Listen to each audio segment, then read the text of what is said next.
Welcome to the Mochatta Show with Big E.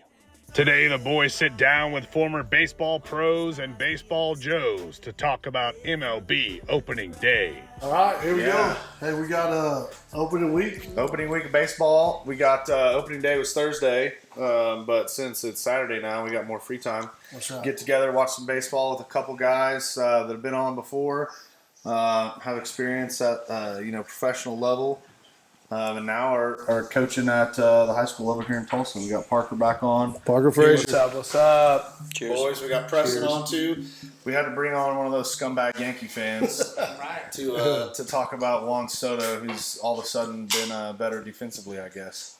Was that his first throw out of home plate in the ninth inning or later with the Yankees? Yeah. Saved the game. He's better than Aaron Judge, that's for sure. Aaron Judge can't even hit 70. But yeah, we're going to fight already? Yeah, is this what we're doing? You set the Red Sox guy next to the Yankee guy. It's about to be the world's shortest podcast. Yeah, 6 more Twisted Teas in and we're throwing bows. Well, hey, this is what I want to know is I know you guys have kind of experienced this. You know, opening day, getting on that roster, that's got to be a different feeling. What was it? I know we kind of talked about it a little bit, but I mean, what was like? I mean, was it just completely just nervousness, or what was it? I mean, I feel like there are always going to be nerves because you go that long without playing a baseball game, being in front of fans, like 40,000 fans. Right. Like after not being in front of any fans for about 6 months. Yeah. So there's going to be some nerves there no matter what. Right. And then you have first game, everybody's excited. It's a different feeling, and I was in St. Louis, and the whole town shuts down for that day. So it's like a national holiday. Yeah, and you did opening day for them, and then you did opening day for the scumbag, the Yankees. Oh, man. Didn't you do one there too, Yankee Stadium? So that was another. Well, technically it wasn't our opening; it was our home opener. Home opener. So we started on the road, and then that was our first game at home, which I got to start in, and we had a rookie on the mound as well. Wow, that was his first start Ever in the bigs? I think. I don't know if it was just. I'm not exactly sure, but it was Jordan Montgomery. Oh yeah, He's at the door. Yeah, we got a guest. It would have been his first. Who's it going to be? You got a guest speaker coming in right now? we have another surprise. coming in. We got another surprise guest. Just got a third party from the back. I hope it's like Jason. Hey Barry, let him in. I hope it's like Jason Watt. No soliciting. No soliciting. We don't want any. Solar panels. That's right. So what'd you like better? Did you like opening day with the Yankees or Cardinals? I know the Yankees are just notorious for having the worst fans in baseball. What do they call them? The bleacher creatures? Just disgusting filth. But I would say getting yelled at by everybody. You have to turn around and tip your cap or show some love. I'd say that's pretty cool. Yeah, Yankee Stadium it's different. It's very, very historic. Whenever they do like the roll call, I don't know if you've ever been to Yankee Stadium, nope. but it's. I mean, you should. No, okay. So they call out everybody's name, and they do a chant, a clap. Pete, Kozma. Yeah, What was that chant I don't for know you? how. Honestly, I can't remember. Peter. But something like that, and you just acknowledge them, and then they move on. They move on to the next guy. So it's pretty cool. It's very different. Yeah, and Preston needs a tissue. It's pretty sweet. Yeah. How did you guys win? Yes, I think we opened up against the White Sox. We had to beat them. Yeah. Ooh, That's an easy dub. Yeah. that's easy. What about you, Frazier? I mean, I never got to experience the big league, but I mean, opening day for me was always the one that was long because they have to announce every single person, do every single thing. It's complete opposite of what an everyday game is like. And so the only one I got to do that was cool for me was we just won the World Series for the Dominican, and then I went back to go play a regular season with the Dominican, the Gigantes, and I got 3 big league arms like Phil Cook, sorry. Yeah. He was with us when I was with the Yankees. Yeah, Philip Humber.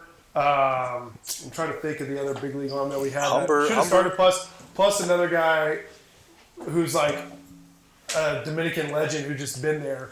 And I'm sitting here going You started. no, I started opening day. They started LeBlanc the and I'm Flame? going, yeah. They started the guy with no big league experience, and they're like, oh, dude, everyone loves you. I'm like, what are you talking about? Like, I mean, and they sat there, even those guys were just doing, but I mean, you know, it was the first Towns World Series. That's cool. So, I mean, and down there, baseball's different, and so we talked about it like last time, but I mean, it's just their rivalries are just like Boston and New York. Yeah. I mean, but they everything takes forever down there, anyways. Yeah. But I mean, I was supposed to start at 7, was first pitch, and they had like Miss Universe Dominican or whatever. Like they had a parade for like 17 different All the people. different- First pitch was 8:45. Jesus. And it was supposed to be at 7:05, so they have no time clock. Like, oh yeah, we're good. But I mean, so I warmed up 3 times before I was like, hey, this is it, man. This is it. We're going. I'm like, okay, get hot. They get somebody else going. I mean, their home pitcher was like throwing his hands up in the bullpen, like, figure it out, guys. Let's go. I thought my girlfriend was late, sometimes, but not 8:45. I'm supposed to be 7 late. Hey, she was for sure late. Yeah, maybe she's part Dominican. She was for sure late. Yeah, for sure Yeah. late. I was saying, She was a little late there. Yeah. Hey, what was the fields like that? I mean, was they dirt or was they? Yeah, no, they were. They were okay. I mean, they were solid. They were dirt and grass. I mean, but it was just depends. Like Audios, it was fantastic. Ours was a pretty good surface. Estrellas was not a good surface. Not a good ballpark. It was kind of like run down a little bit. But I never got to play at the Capitol because the Capitol didn't make the playoffs for like the first time in like 15 years. They didn't make the playoffs. So Really? I didn't get to play there. But Escogido and I forgot the other Capitol team, but they play there. And it's a legit big stadium. So when they have the Caribbean Series, that's where they play it. When they have It's not La Romana, is it? No, that's the Toros. That's the Toros. One thing I did see is I was looking it up, and I've never seen this before, Parker, is you were pitching for the Phillies, I think, and then it was like, I guess it was a heated battle between both teams, and you hit a dude on a curveball. No, Tom Hallion sucks. here we That's go. what happened. Hey, that's bad umpire. It's brutal. So no, but I mean, It like, didn't look like you hit him intentionally. I mean, because No. you can tell the commentators were back and forth. They're like, he's throwing that 81-mile-an-hour curveball slider, yeah. And then they kicked you out, but I did see you were wearing 99. yeah, it's because I was a minor leaguer getting called over, man. That's why I told the umpire, I was like, Tom, do you not see I don't have a name and I got 99 on my back? And I know your name. So That's not good. I was actually pissed the entire day. My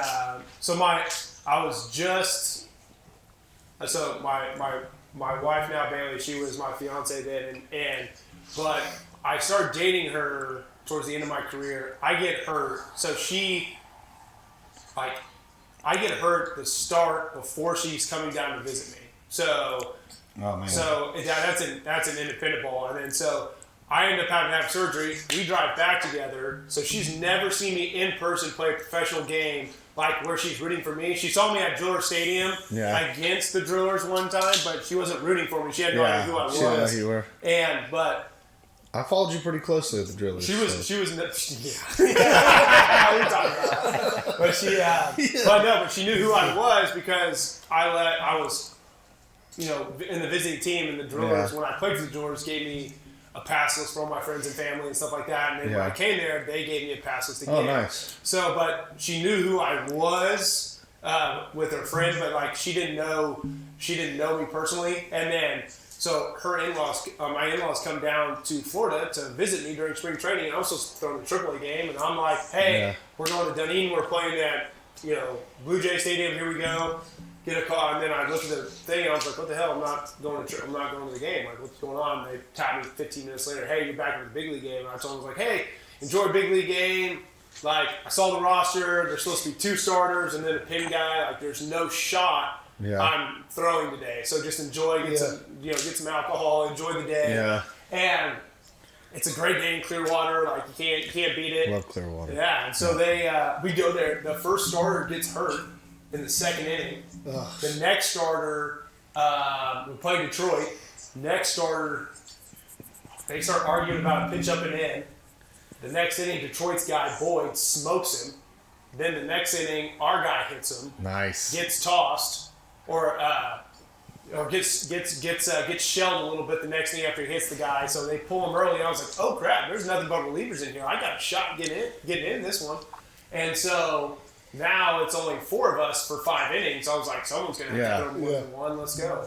So they ended up. We had a couple guys toss, and then now there's warnings, like or whatever. Right. Like, and we warn him after the next guy hits. So obviously the next guy who hits somebody gets tossed.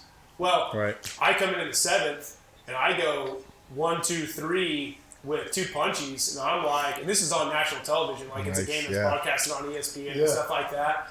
And I knew that. I was like, this is sweet. Yeah. And then I strike out the next guy, get the next guy 0-2. And I'm just ready to throw that slider again. I just leave it hanging, hits him, and I got him. And then I just see it. I don't even notice it. And then who's the guy that runs hard around the bases all the time? Like, and he hits a bomb. It takes him like 5 seconds to run around. It's Rosales. Yes, Rosales. And he's playing first base. He comes grab me, and I'm just like, what are you doing? You just got tossed. I was like, get out of here. And Tom's walking out, and that's when Gabe Kapler was his first year and all that stuff. And that's what I told Tom. I said, my pretty much verbatim was like, Tom, dude, this is national television. I'm trying to get punchies on TV. I'm a minor league with 99 on my back. Are you kidding me? Like, that's what I yelled at him. And I'm sitting here just looking at the sky and going like, you got to be kidding me. It was funny as shit because he's literally just standing there and he didn't even know he got kicked out, right? Yeah. So he's just got to stand there and he's like, what? You just see his face doing this. And you see, he's like, oh shit. I'm like, oh, he just got hosed. He just got tossed. See ya. Did you ever get tossed? One time. Nice. Not in the big leagues. Not in the big leagues. What was it for? I probably should have got tossed more than that for saying more than what I did or what I said. Did you get tossed like? Did you pull a Bull Durham? Say an unforbidden word. Did you get tossed? No, it wasn't that. I said it after I got tossed. Yeah, I think. But so we were on a bus all night. We were playing in Louisville, and this guy is on the mound. He was terrible, and somehow he was. I think he held us to like 1 run, maybe a couple hits or something. Yeah. Something, nothing spectacular, and he was maybe throwing 90, and it was raining. It was just a gloomy, nasty day, long bus ride, no sleep. And we go into the 9th inning. I'm leading off, and I'm like, there's no way this guy's beating us. There's just no way. And so I'm just battling. I work the count full and battling, fouling pitches off, just doing what I can to try and do anything to get on base. And then he throws me a fastball. Like, it's pretty low. And I'm like, and I don't know how many times I watched it on camera, and the catcher caught it so bad, and the pitch, it was over the plate, but it was really low. Like, it was pretty close to the ground. And I start walking to first base, and he rings me up. I hear him, and I'm about to throw my bat, like I'm going to walk to first base. And it just like, as soon as I hear it, I just like jerk, and I throw it like pretty hard towards the dugout, our dugout. Yeah. And then I turn around, and I get right at him, and he turns around, he's just like, that's an equipment violation. You're gone. What a nerd. And from there on, I don't know. It was so weak. It was so weak, but I don't know what I said after that, but it was a lot of cuss words. I need to find that. I've been tossed more in high school than I've been in pro. Hey, listen. How often does he get tossed? Dude, hey, every umpire's on his ass. I mean, he's... No, they're not. I'm a nice guy. No, I'm talking about before. I'm saying they're like, you'll hear him say, Parker? And then be like, yeah, okay. And then they always got to throw it in there. Well, call a strike. That's not a strike. Call a strike. I'm sitting here going like this. I go, I can't tell in or out. You know that. I can tell up and down. But when the catcher left knee is on the catcher's box, I go, that crap's outside. Yeah. Brutal. So how many times have you been tossed at the high school level? I think 3. Nice. Hey, I had to get those numbers up. Those are rookie numbers. There was one good one. There was one good one, but the one thing that's popped in my mind on the when I got tossed in spring training, that just I ended up being like, there's that whole story like of everything, right? And there's 5 guys that get tossed in the game, like they couldn't do anything. Oh, wow. I'm the only one that made ESPN, so I was like top 3 blunders, like going through, and I'm sitting there watching it at night. And like I said, my in-laws don't even know what baseball is. I think it was catch a hall in the playoffs. I got tossed pretty good. Really? And I ended up swearing pretty loud at the umpire, but he was only like 5'5", and he was trying to poke him in his hat in his chest, and I started ripping him, and then I started calling him like, You short. nah, I didn't say that. No. But it was bad. You can't It was keep bad. looking. Another cool He's thing. changed now, but you know He has what I mean? changed, yeah. He's changed It now. was bad. I had Lewis. to coach a game. He got tossed, and he's like, "Well, you got it." And we were in a lawsuit, weren't we? Yeah, they thought I yelled something, and I mean, I'm walking back here Good like stuff. this, like I swiped my hand at the guy.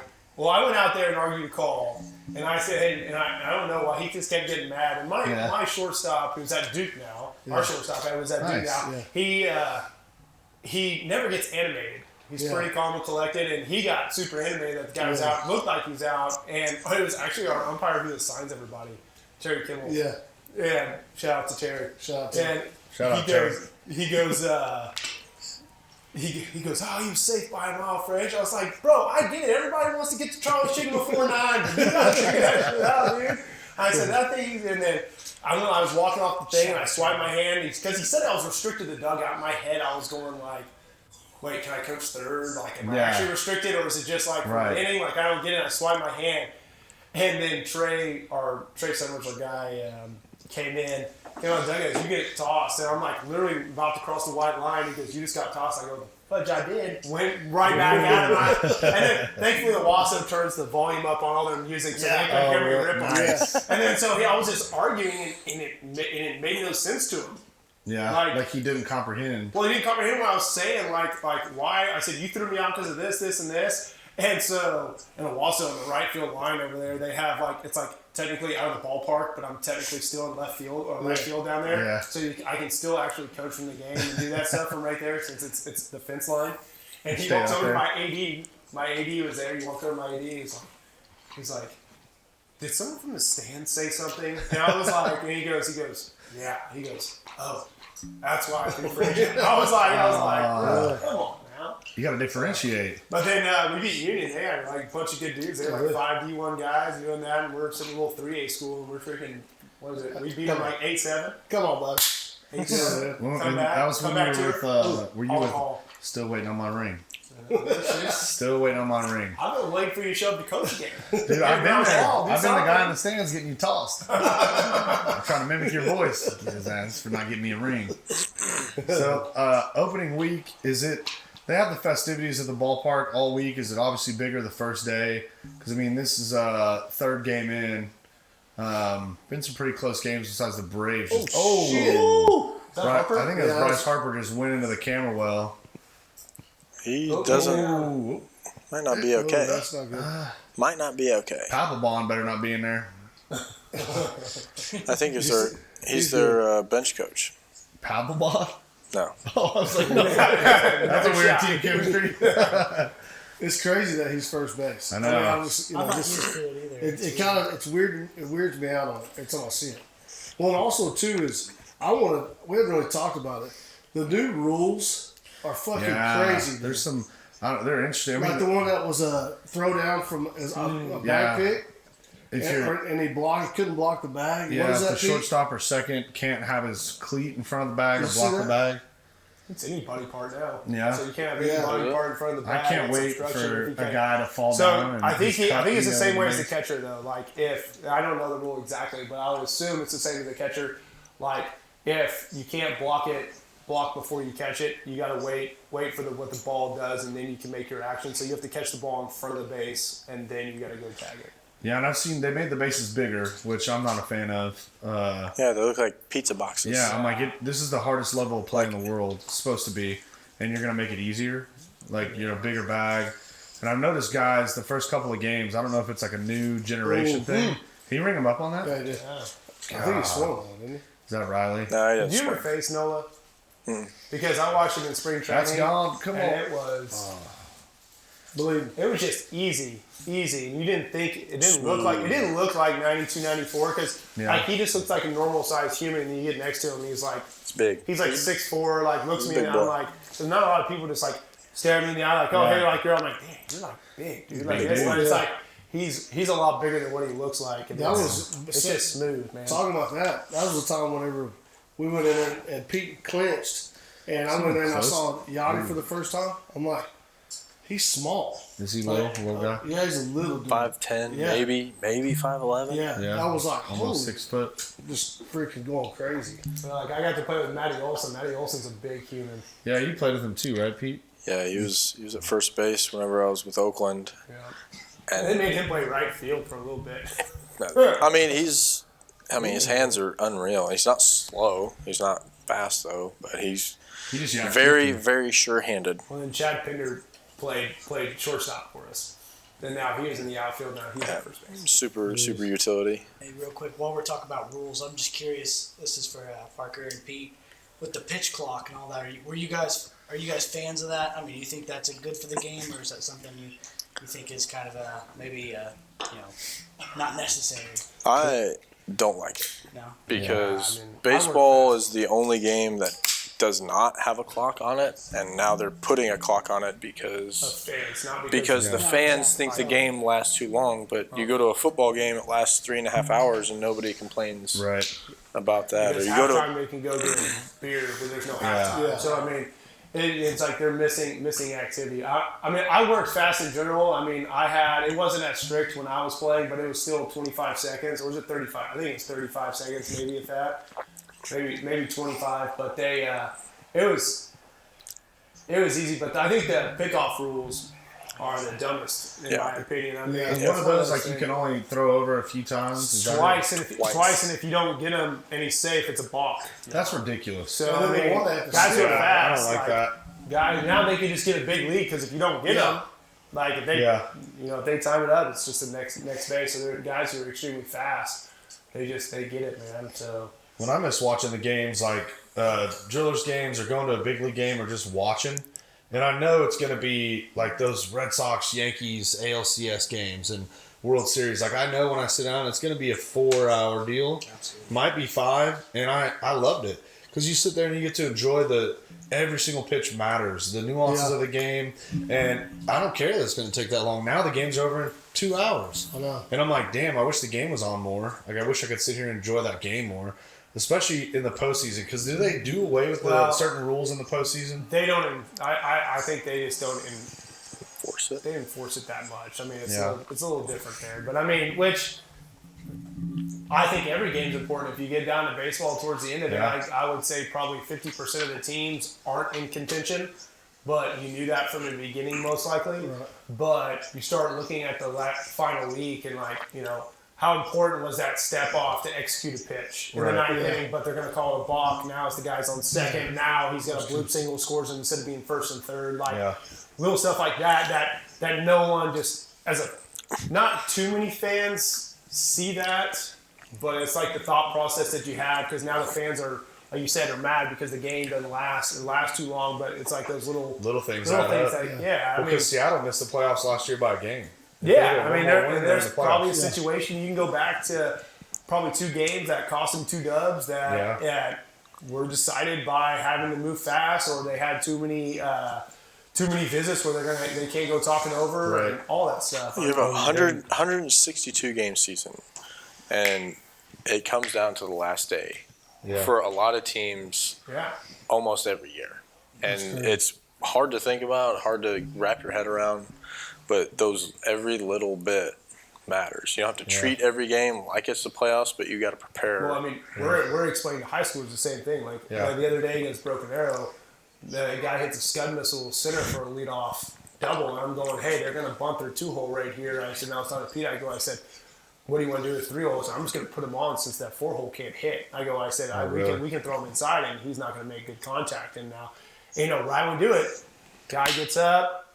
Ground ball, right back to the pitcher. Right back to the pitcher, fumbles it, and now we got first and third, nobody out. Now we got to put a play on. Now we got to watch. Now we got the 3-hole up. Now we have to pitch to him on. Now we have to pitch to the 3-hole. Yeah. And then he gets a single. Guy scores first and second, 4-hole. Now we're having to work with, or actually back to first and third, down 1-0 now, and so it's just little things like that little things we're talking about really that could matter for us. coming down the stretch at the end of April, coming into regionals. I mean, that's a good that game. Is that the one? That's the one y'all won 2? No, we lost that one 6-1, 6-2. That 2-1. That was a good game y'all played. Yeah, we can't hit right now. Yeah. You need a hitting coach. Bro, we'll take whatever they feed off right, man. It's all mental. I'll come in there with you lollygagger on the infield. You lollygagger on the outfield. What's that making, Pete? I don't know. Lollygaggers. There you go. Yeah, that it's funny you brought up like plays because a lot of people, common viewers of baseball, whether it's high school or pros or whatever, they don't know that there's like so much detail into signs when a guy gets on base or a hitter, plays that you put on, like you were saying. He thinks I have too many signs. Well, it plays in high school more than it does at other levels. Other levels, guys are a little bit smarter. They react a little bit quicker, and the game is a little bit slower to them because. Well, it's kind of tough because people don't realize in high school baseball it's like less than probably 6% go to play college baseball anyway. Yeah. And there's a lot of schools at a lot of different levels, and then less than 1% goes and plays professionally. So like in the pros, like you were saying, the signs, because whenever I played at Dodge City, they had like a really good sign system down. It was 10 signs for hitting or running the bases, and there was like an indicator. So the third base coach could do anything he wanted, touch anything, but unless he hit that indicator, that let you know that from then on, whatever he touched or the amount of times he touched or whatever counted. In the pros, and I'm sure the signs change all the time, but was there that intricate of it? Probably more so, or was it like players are smarter? This guy, obviously, if he gets on, if Kuna Jr. gets on, and he's just going to try to steal if he can, or do they tell him still like, hey, don't steal here, or you got the green light always? Yeah. So every team, I played for 6 different teams in the big leagues, and Parker can attest to this. Is like some teams are very specific and very like detailed in their signs, and some teams are extremely simple with how they do things. They're just like, hey, like you said, the indicator. They touch that indicator, that starts the sign, so that starts the sequence. And other teams, it's just like, oh, you just touch this one thing with your right hand, and that's the sign. Like you just have to touch like the bill of your hat one time, and that's the bunt sign. Like super simple.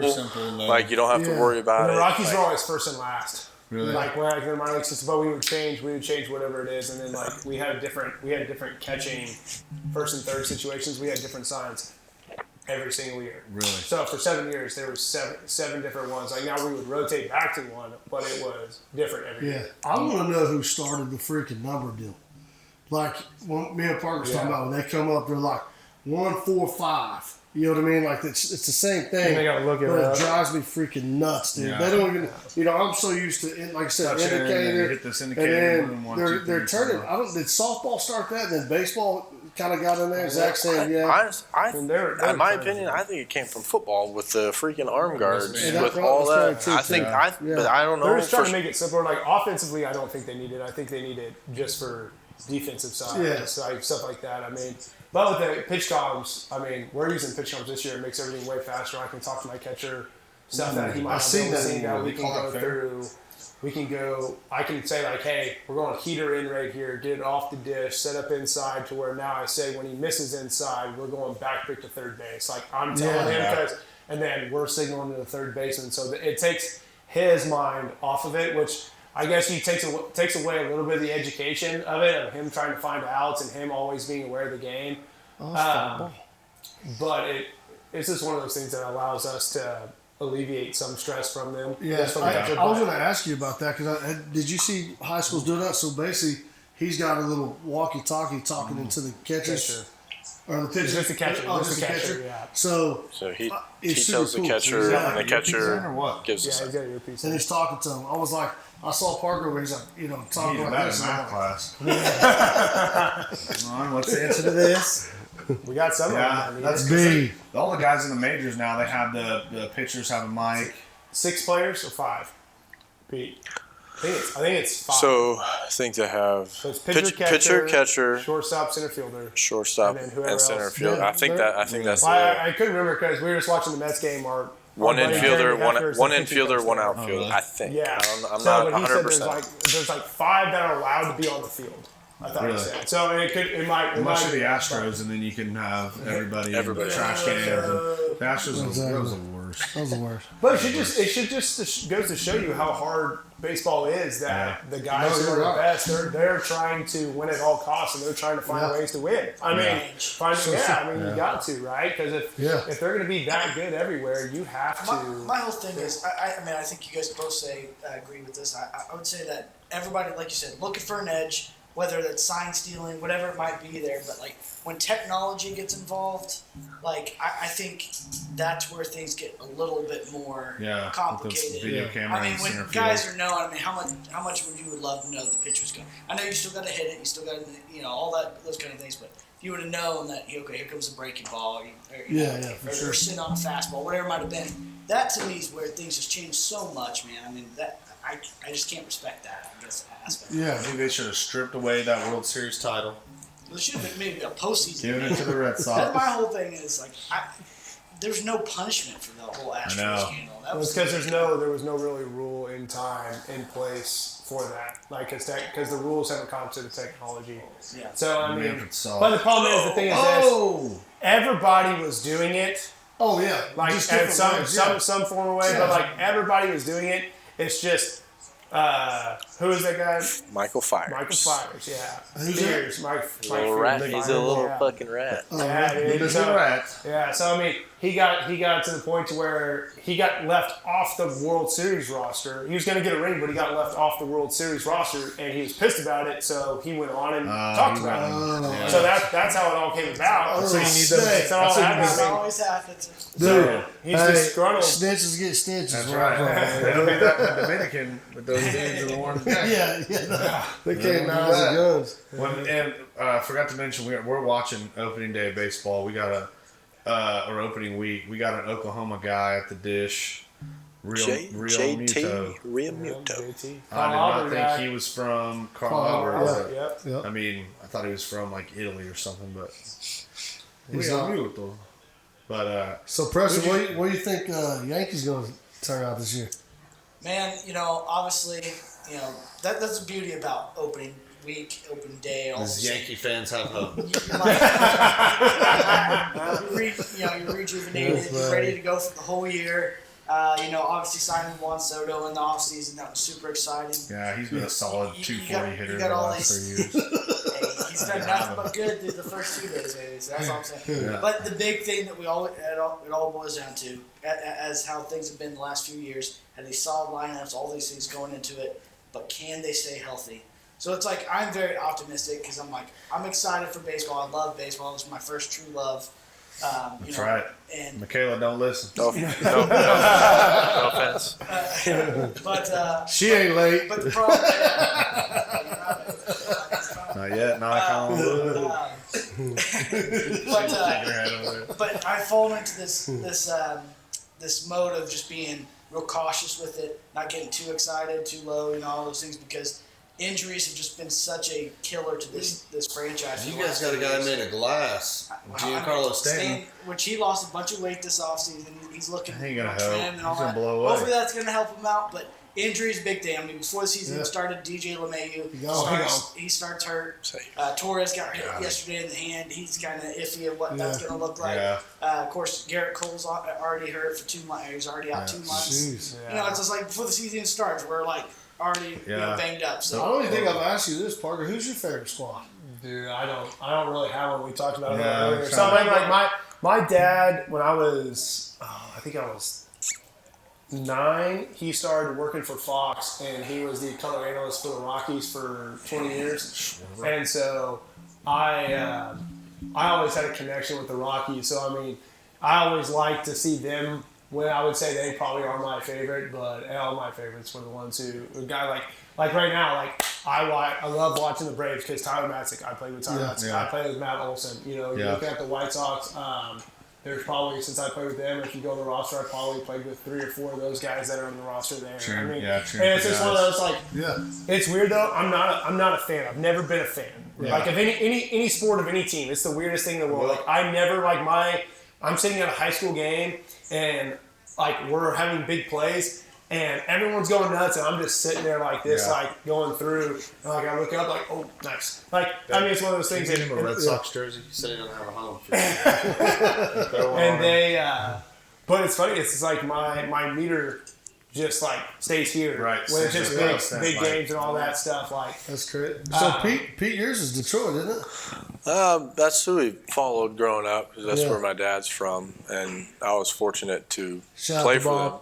We Yeah. love Bob. Well, Bob, he Love finally you, Bob. remembers me. Bob texted me about also baseball the other day. I was like, "What's up, Bob?" Oh, stanky leg Bob. I love you, dog. Yeah. So you still do Detroit? I mean, don't let Jeff down. I mean, Jeff thought he had a Detroit brother in you. You know? I was watching the Lions. He was. Yeah. You see, I mean, they Lions fan, you all think they Detroit? blew it. They blew it, man. I was rooting for them. Either way, because they played Tampa. They blew it against. No, I think They San beat Francisco. Tampa. Oh, it was Beat San Tampa. Who they lose to? Lost to San San Francisco. Fran. San Fran. That was tough for me because I wanted Brock Purdy to win, and then I also wanted Detroit to win, and it's one of those things. Big I'm like, Brock man. Purdy guy. I would love to play for that Detroit Lions coach, yo. What's his name? Dan Campbell. Dan Campbell, dude. man. I'm going to a brick wall, man. Oh, dude. I mean, I'm just Fire watching. me up. Yeah, Let's go. We're gonna bite your kneecap off on the way up. We're gonna bite your other kneecap off What on an the way up. intro to the team speech. Oh, dude. You're gonna bite kneecaps. Yeah. Well, you know, you look at it and I'm like, I'm sitting there watching the dude. Hell, I'm fired up. Dude, I want to run through walls and I shit. tried to You know run what through a wall and it hurt. I did not make it. Okay. And It's funny, he's a big crier too, so he's just emotional. Oh, yeah. he's just He an wears, emotional guy. he wears that emotions on his sleeve, man. Oh, we got to go. But, Oh, they catch it. robbed at the wall. Parker, get in there. What is that, and a play my 4-foot wall? I mean, God. play. Them heaters at. It's a very small ballpark. Yeah, so let's do World Series predictions. Because last year, Preston I gotta got tell one. the people. Can I go I first? called the Rangers last year in like June.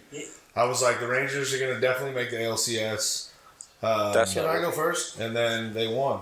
You Can I go yeah, first? let's see who you got. Pittsburgh Pirates. Oh my Come on, baby. It's almost as Hey, bad they're as 2-0. I think they're 2-0. Oh, last year they led the division until like, what was it, May or something? Oh my gosh. This is just as bad as catching all going. Who you got to play 2-8 against? or whatever. I got the Rangers going back. I got the Rangers going back. I got the Rangers playing the Braves in the series. Who you got, Parker? Oh, I do like the Rangers. They're set for a little bit. They got, as long as they're young talent. That's the thing, is when it all starts to click is when you have those pieces. But when you have, as a GM, you're hoping, just like me as a head coach, you're hoping that your 4 guys that you count on have the seasons that they should have, and then you have 2 or 3, maybe 4 guys contribute in big spots. Right. And I mean, you look at the rookies last year.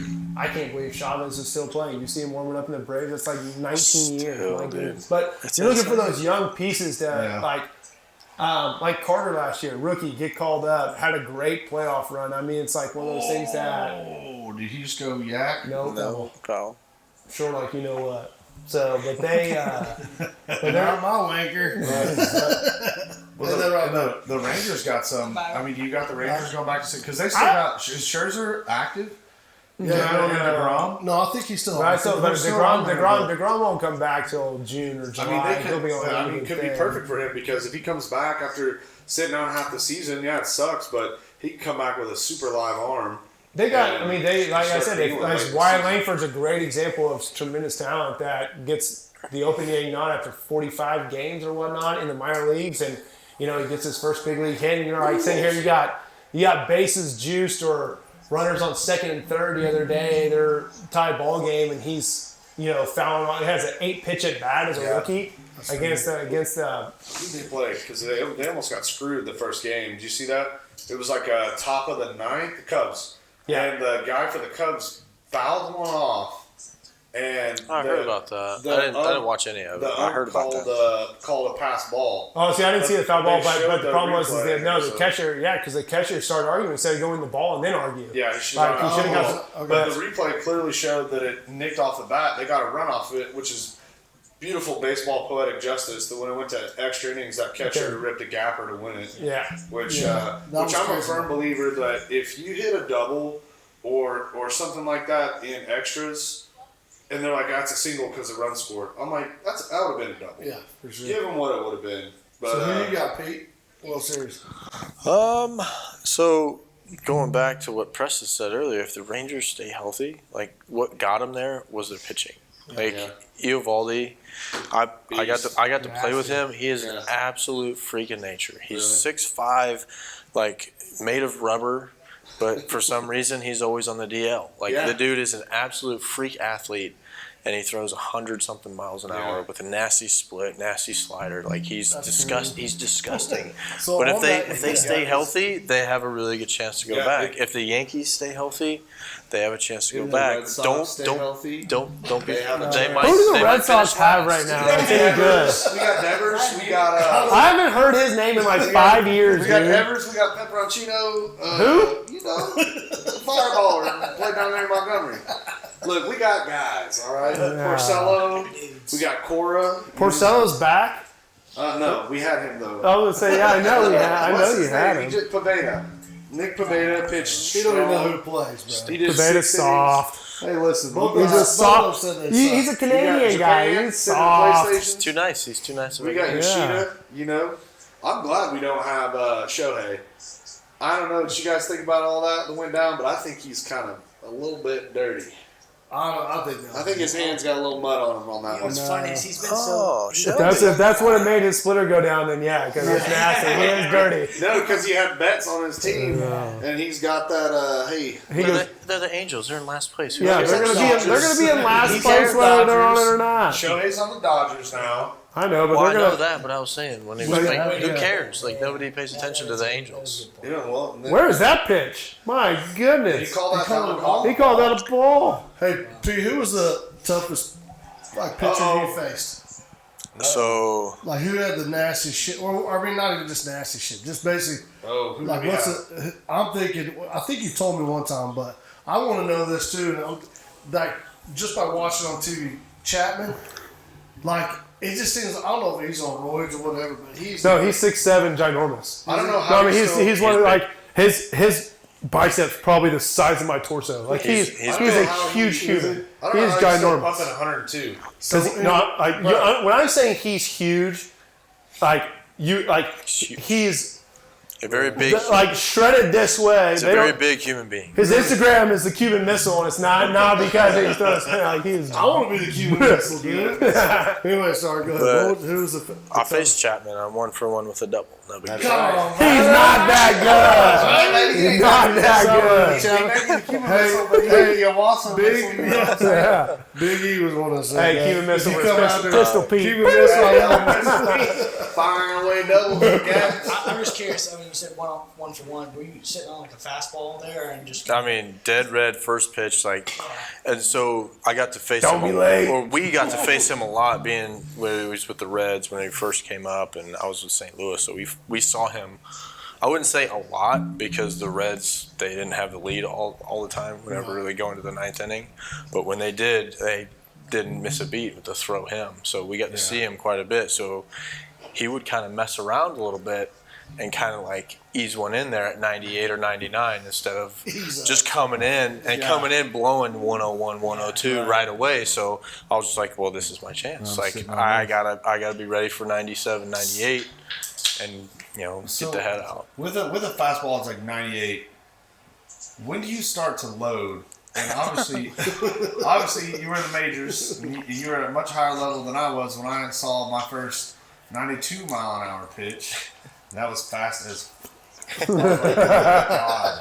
And I go down 0-2 pretty quick, and then the guy at first steals and gets thrown out for the third out. So I get to come back with a clean slate, seen a couple pitches. So I was like, man, you have to load way faster. When he comes set, you start. and so I did, and I hit a double down the line, first pitch fastball. And I was like, if I didn't have those 2 pitches before this, I would have easily gone strike out 3 pitches. So you're seeing 5 to 10 mile an hour faster than that, which is crazy. I mean, a lot of people are like, oh, if I drive 5, 10 mile an hour faster, I'll get there a couple minutes quicker. But with a pitch, it is a completely different level. Yeah, 5 to 10 miles an hour. So when do you start to load? When he's walking out of the dugout? Like, when do you? Before I get into the box? Before you put your batting gloves on? Or you thinking load? Yeah. Or, I mean, because obviously me, I'd load quicker, but you have the better vision, the better senses to deal with those type of pitches. So is it a matter of loading quicker?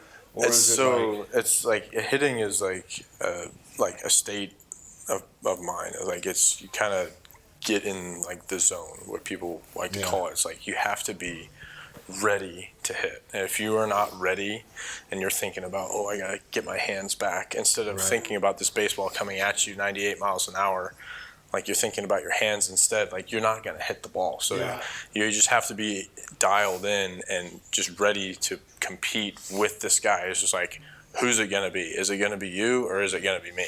Because it's not going to be me. It's going to be you. Like I'm going to hit it. I'm going to make it. Like you're going to be the victim. You're going to be the victim. Like against me. It's you have to get into it before like I said, before he walks out of the dugout, before you step into the box, you have to be ready. You have to be dialed in before any of that happens. Well, is it more because I know some pitchers, not so much anymore, I feel like, but it used to have like 5 pitches or a bunch, and then you'd have a guy who had like 3. Was it harder to face the guys who had more options that you had to prepare for, or was it harder for the guys who had 2 or 3 pitches that were just really dominant? Well, going back to your, like what you said, the toughest pitcher there was faced again. Was that a? It wasn't Chapman, just because to me, because he wasn't gonna throw me a breaking ball. Right. Like he knew he could get me here. He thought he knew he could get me with a fastball. Right. So it wasn't him. But you face a guy whenever. It was my first taste of the playoffs. 1-game playoff against the Braves in 2012, and Craig Kimbrell was the best pitcher in baseball by anybody's stretch. Like closer, start, whatever. Like his numbers were outrageous at that point. And this was my first taste of playoff baseball. He's coming in, and the entire stadium is literally lighting on fire. Like every single screen that comes up, everything's just like literally on fire. And I'm like coming up to bat, and I'm trying to remember like our hitters meeting is just like, hey, you have to try and literally hit the top of the baseball and hit it onto the plate. And I'm like, how do you even think about, like, how do you even approach doing that? And so you've never been taught that. And like, nobody ever says that. Nobody ever says that. And so I'm like trying to think about that while I'm on deck. I'm just like, I'm going to face him. Like it's going to happen. And like getting into the box, pretty much being a rookie, I had no chance. I literally had no chance. Like first pitch fastball, I can't remember if I swung and missed or fouled it off, but I was just like, I was in the at-bat. I was not trying to get out. Throws me a slider, which I was just like, why is this guy throwing me a slider? Threw it for a strike, and I was like, all right. Because it was 92 and it was nasty. Yeah, I know. And then, he threw me a fastball, like just up my belt, which, ended up being, my neck. I was just, and I had no chance. But to this day, that at-bat, remembering that at-bat, where I was as a player, like I was so overmatched. It wasn't even close. It wasn't even a competitive at bat. I heard he's freaking good. Well, 09, I'm playing against, and we're in low A. I'm playing against the Rome Braves, and he just got added like game 2. And they won game 1 the night. They had a different closure, and then he comes in, and I'm in the stands, radaring, going like just watching, doing this. It's like my dad's there watching, and they were playing the Braves like in 2 weeks or a week later or something like that. And I'm like, this guy does this like he's just normal, but he couldn't throw strikes, I guess, when he was in high A, and they sent him back down for whatever reason. I mean, obviously can't throw strikes, but I mean, usually when they're that good. Dude, he was there for a week. We saw him at home, then saw him at our play, or on the road, then saw him at third place, and it was legit 99, 100 miles an hour, filled it up, slider at 88, like it was disgusting. And my dad knew Bobby Cox. Well, my dad knew Bobby Cox. Goes the next day. He goes, hey man, do you know who Craig Kimbrell is? And he goes, no. That's big league manager. Goes, no. And he goes, you're gonna, because he gonna come up quick. And just whoop, straight to the big leagues. I've never seen somebody hit every level and get to the show like him and Dan Runsler. Two guys I watched, and they just went Solomon Lowe, and they ended up in the big leagues at the end of the year, and I'm going like, my goodness. So did you guys ever face the knuckleball? Like what's that pitcher's name? What's his name? There was a couple of them. Wakefield, yeah. Rest in peace, brother. But then yep. But there's another guy coming up. Who's the guy for Toronto and all them? R.A. Dickey. Oh, Dickey. Yep. Yeah. I faced him and I faced a few knuckleballers. They were pretty good. I think I faced him in St. Louis. Oh, really? Yeah, it was weird, different. It was just different, but I mean, it's definitely way different than what you see here. Shit. Yeah. That's crazy. Yeah. R.A. Dickey, man. Some good games. I mean, He's a Cy Young award. yeah, so on the Cy Young. Did you win it once or twice? Both. Just once. Just once. This segment brought to you by Twisted Tea. All right. Yeah, we got these cool little mason jars from Twisted Tea. Thanks, yeah. They don't know they sent them to us, but they did. That's right. Also, shout out to Overfly. Yeah, they got those awesome bats. Appreciate you. Our faces on them. And then no tap. You balls aren't big enough to swing that lumber. I put them in the hand. There ain't no way you two are gonna get around. We talking about facing guys. They need a little bit. They need a little lighter bat, Overfly. You know what I'm saying? They need a little lighter bat. When I was in college, I swung a 38. You know, a little lumber on me. Hey, I do have this. So it is a. I don't know the dimensions per se, like offhand, but it's like I think it's like a 36-37 or 36-35. And it might be a 37, but my dad went to Louisville to go grab a bat. Louisville Slugger went to go grab one. He goes, what's the biggest bat ever made in this place? Like Babe Ruth, like 36, 34, whatever. My guy goes, I want 36, 36 or whatever.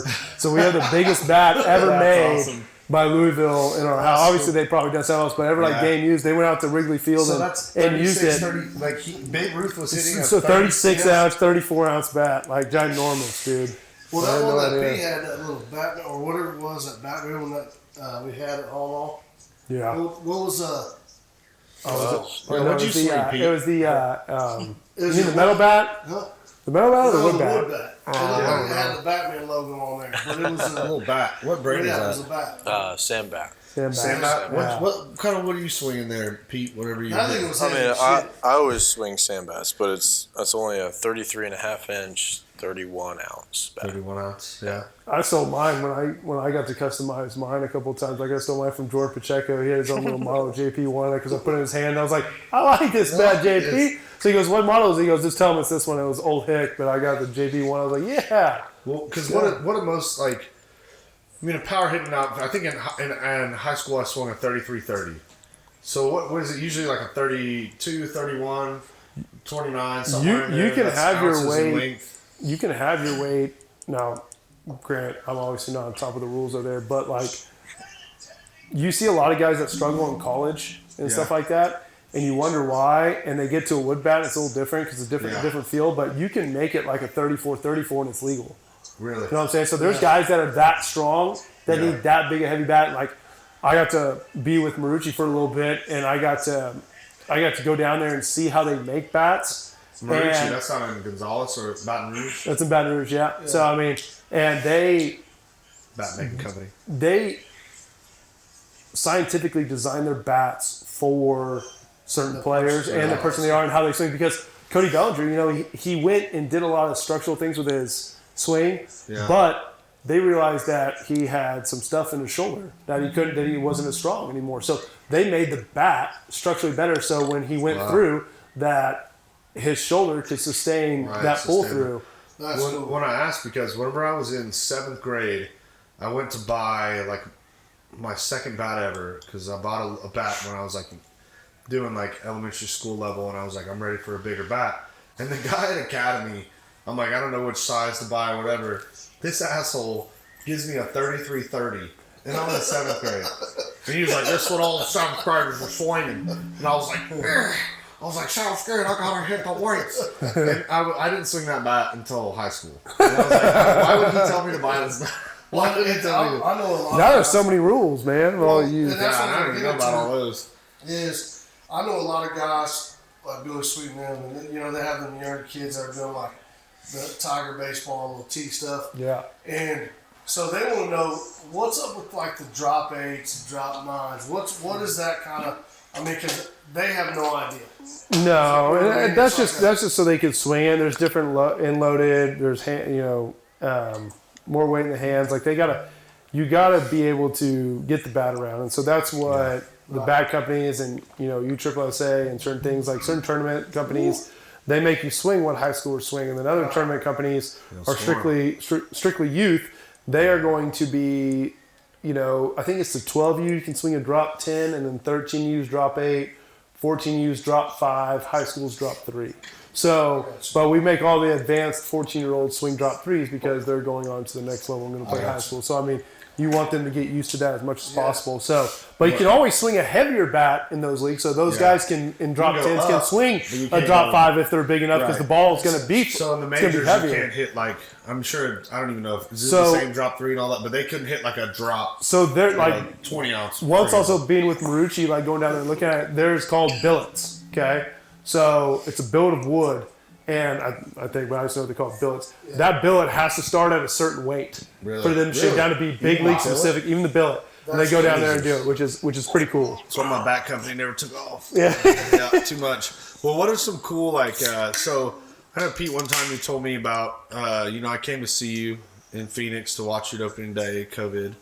So I stayed at home and went to the pancake house and didn't watch you at all. But you were telling me they used to have like Oakley sunglasses or all these sunglasses deals out there, and players would just go during spring training and you get whatever you want basically. And now they're like, they don't do that anymore. Was that just with Oakland, or like for teams that like the Braves? Will they still do that, or what are some like opening day stuff? Like you guys get free cleats. Is there a team sponsor? Is it players? So does New Balance come out and say pick whatever cleat you want? So it's pretty much it's more with the player than anything. Okay. Yeah. And then, so I was always with Sandbat. I always swung Sandbat. And whenever they would come and visit certain teams, they would always come see me and say, hey, this is our new wood, or we're process it. We make it a little different. Try this out. Try that out. What'd you swing? Oh. Oak? Redwood, actually. Redwood. Call the Red Rider. But it was always a maple bat, because in my opinion that's the hardest wood. Yeah, what's the difference? Because they were saying so they have ash. Ash isn't that the one that cracks a lot? So ash it flakes. So you don't see that anymore because it's not as dense. It's a little bit lighter, a little bit more flex feel. So you don't see many people swing it anymore, just because the ball all you see is exit velo. And maple is in my opinion, the hardest wood, the densest wood out there. And they have birch, yellow birch, or other things, and they say it's just as good, just as hard. It has the feel of an ash, but it's still. So I don't know. I always swung maple just because it was But always. you also you were New Balance cleats, right? New Balance when I first started, and I mean they were the most comfortable cleat. They kept me on the field. I think they kept me healthy for most of it. Didn't have any ailments, no ankles, no knees, no. I didn't see a lot of people with New Balance. Even whenever I back then, now you see them all over the place, and they've expanded. They've shot off, and they've been, a bunch of the ton of Red Sox guys use New Balance. Well, that's where it's based. Yeah. That's where it's. Let's see this Braves Phillies. I'm gonna change the other one. I like the New Balance just because I saw Big Poppy wearing New Balance, man. Man, they're comfy. How big is he? You played against him. Is he big, Big Poppy big, or do people just call him Big Poppy? He hits the ball like Big Poppy. Where's another remote? So, the first time I saw him in person was... Thanks to the assistant, Zach. Appreciate you. So, the first time I saw him in person was in the World Series. We were playing against the Red Sox. 13. And he was at second base. And I was holding him on at short, and I'm looking at this guy. I'm like, this guy is fucking huge.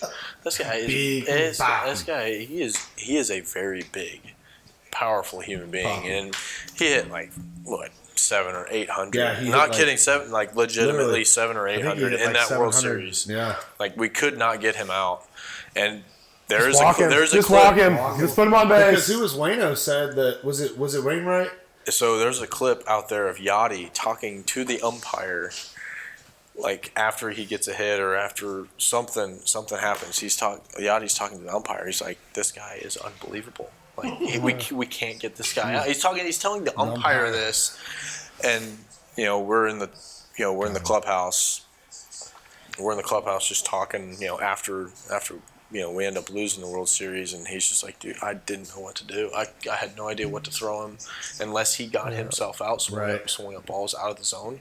We couldn't have got him out. Like he was that good." Well, there's a story I heard about that, and I mean, obviously you were there, so you can tell it's true. But I think it was Wainwright was your guys' ace that year, and I don't know if it was a conversation between him and the manager. He's like, "Hey, we're going to pitch around him, maybe walk him." And Wainwright, just being the stud alpha pitcher that he is, was like, "I can get him out." And then Ortiz, I think, hit like a double down the line, got another hit off of him. And he's like, "I just tried my best, wanted to challenge him, go head to head." I mean, both those guys are at the top level. There's, so I don't blame him for wanting to do that. But that World Series, David Ortiz was just dialed in. It was different, and not just in the World Series, but the entire playoffs. Like the Tigers had him. They had him down. Yeah. And they had their closer. They had their closer in. They had their closer in. Was the it Tigers? Benoit? Yeah. And they had their closer, and the guy ends up hitting a grand slam to extend the game, and they end up winning the series. I just like showed, it was he's unbelievable, man. Because that whole game, I think it was Verlander or Scherzer had shut them down through 7 innings. Like nothing. They had one run, like 3 hits. They couldn't do shit. They couldn't do anything with them. Yep. I remember with Jeff, we were, because, sorry, Jeff, look away. But we were in college, and we stayed on the same floor of the dorms, this fraternity floor, and we had to watch it in separate rooms because we were just at each other's throats talking all that shit. And then I just hear Jeff throw something into the wall after you just hear, "Swing!" Then I just hear Jeff go, "Boom!" and throw something down the hall. That's funny. Yeah, that was. Well, you were talking too about big dudes. I asked you about Judge. Small potatoes. He's just an itty bitty guy. He's just fragile as a fall leaf. Yeah, then he said, he's like, dude, he's probably one of the biggest dudes I've ever seen. Ever. So he's listed as like 6'7", 265 or whatever he's listed as. I'm like, he's every bit of like 6'9", 6'10", like almost 300. Just like he's not soft at all. Like he's very in shape. Yeah. Well, dude, Playing center field. Yeah. Which is crazy. A guy like that lumbering around out there. And lumbering, he could have gone first round in any other sport. Any sport he wanted to. Well, any sport. Well, my big question is, and is this true or not, Preston? Did he get his gap tooth fixed? He did. Soft. He did. Soft. You gotta ride that out. You don't. You gotta ride that out, bro. Straight-handed. You gotta straight-handed. He's thinking, Straight-handed's weak. I'm about to be the face of baseball.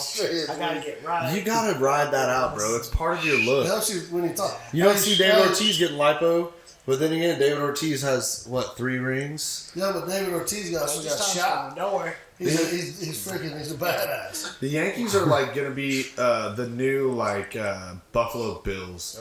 There's no Super Bowls. They might get close. Don't you mean Look at the Dallas Orioles, Cowboys? man. Yeah, You the see Dallas why? Cowboys, even better. A little bit of a You guys were garbage. You guys are you blew open and tore down the most famous stadium next to Fenway Park of all time. And then you built this little stadium where you can't even see the field if you're sitting in center. They sent down Jackson Holiday in first AB at the minor league. Yeah, they sent down Ghost Yard to right center. Yeah. Why did they send him? I thought Jackson Holiday was going to be on opening day. Well, no, they're doing a money deal, so they don't have to pay him yet. Yeah, it's because they don't want to be him a super two. Yeah, man. but here's what's crazy. Did y'all see the home run derby he did with Matt Holliday and all the boys at LSU? Yeah.